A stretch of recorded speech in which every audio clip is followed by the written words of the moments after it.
Haji Abdurrahman Wahid, nama lengkapnya adalah Abdurrahman Az-Zaghil, yang berarti sang penakluk.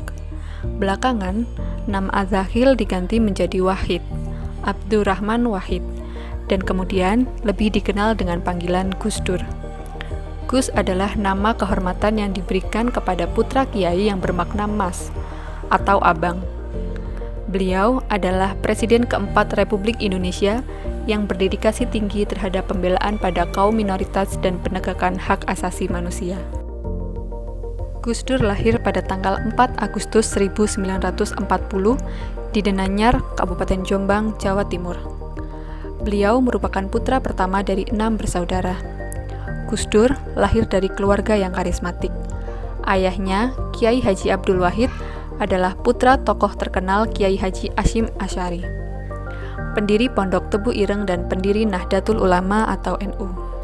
Ibunya bernama Nyai Hajah Solehah, juga putri tokoh besar Nahdlatul Ulama, yaitu putri dari Kiai Haji Bisri Syamsuri. Gus Dur terjun langsung dalam politik praktis nasional pada tahun 1998 melalui Partai Kebangkitan Bangsa atau PKB. Hanya setahun setelahnya, Gus Dur dilantik menjadi Presiden Republik Indonesia. Kiprahnya sebagai presiden sangat menarik untuk didiskusikan. Meskipun hanya berlangsung selama 20 bulan, sebelum akhirnya diberhentikan melalui sidang istimewa MPR. Menurut saya, tipe kepemimpinan Gus Dur adalah karismatik transformasional. Hal ini didasarkan pada beberapa fakta serta data-data yang mengarah pada kecenderungan pola komunikasi serta dominasi tindakan yang pernah dilakukan Gus Dur pada saat menjabat dalam struktur politik. Berdasarkan latar belakang, kepribadian, serta keluarbiasaan dari seorang Gus Dur, segala kriteria untuk bisa diakui sebagai pemimpin yang karismatik telah beliau penuhi. Tipe karismatik itu sendiri adalah tipe kepemimpinan yang merujuk pada kepribadian seseorang yang memiliki daya tarik dalam berpenampilan dan berkomunikasi. Pemimpin semacam ini sangat percaya diri, tegas, otentik, fokus, serta memiliki keahlian berpidato yang membuat audiensinya seakan-akan tersihir oleh mantranya. Ketika Gus Dur menjabat sebagai seorang pemimpin dalam struktur politik, cenderung berkomunikasi dengan mengandalkan bentuk komunikasi karismatik yang dimilikinya. Karisma yang dimiliki oleh Gus Dur dimanfaatkan semaksimal mungkin sebagai upaya untuk memotivasi para bawahan serta kolega yang berada pada struktur di bawahnya dengan membuat mereka menyadari pentingnya hasil tugas yang akan dicapai. Selain karismatik, Gus Dur juga sosok yang humanis. Sebagai contoh, Gus Dur terkenal sebagai tokoh yang memperjuangkan nilai-nilai humanisme dan toleransi sesama manusia. Bagi orang-orang Tionghoa Indonesia, Gus Dur adalah orang yang berjasa besar. Mereka mengapresiasi kebijaksanaan Gus Dur yang telah membebaskan mereka dari keputusan Presiden nomor 14 tahun 1967 tentang larangan orang Tionghoa merayakan hari raya di tempat umum, serta mengeluarkan peraturan Presiden nomor 6 tahun 2000 yang menetapkan Konghucu sebagai agama resmi di Indonesia. Hal yang sama juga dirasakan oleh orang-orang Papua.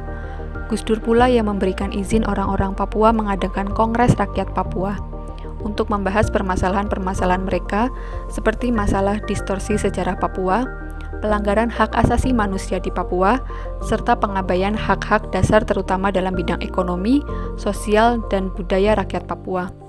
Menurut mereka, Gus Dur berjasa dalam banyak hal, terutama dalam mengangkat harkat dan martabat mereka sebagai orang Papua di mata bangsa Indonesia.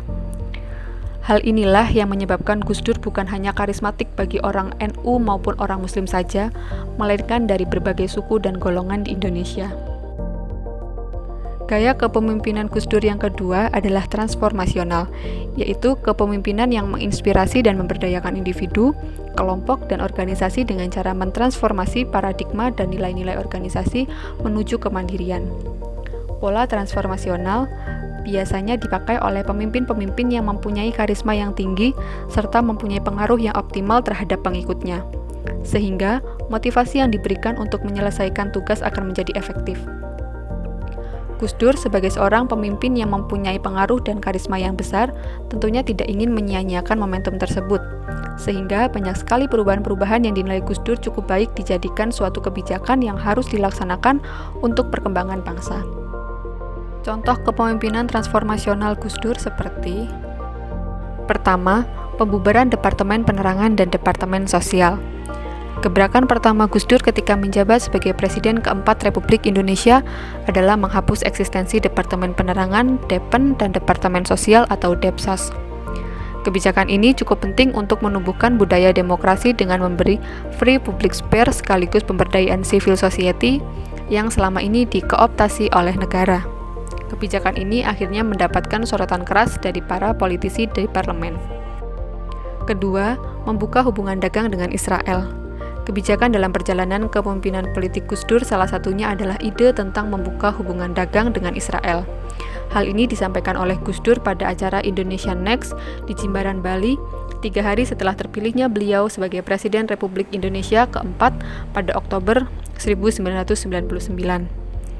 Namun yang terjadi pasca munculnya kebijakan tersebut adalah berbagai macam pro kontra yang terjadi di negara ini. Akhirnya, keinginan tersebut dihentikan.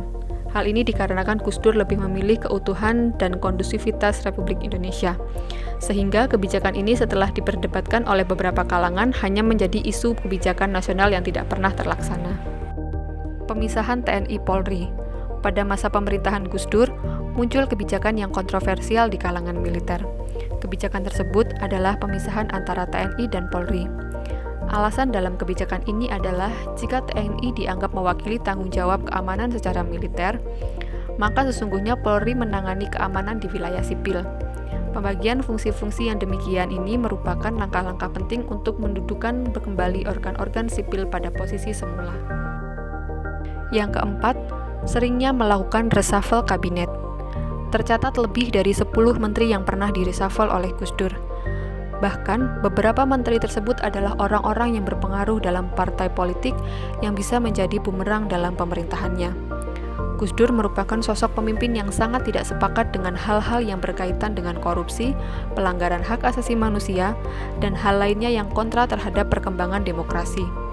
Oleh karena itu, ketika ada indikasi pada susunan kabinet Gus Dur dalam melakukan pelanggaran tersebut, maka Gus Dur dengan sangat tegas segera memberhentikan menteri yang berada di bawah komandonya tersebut.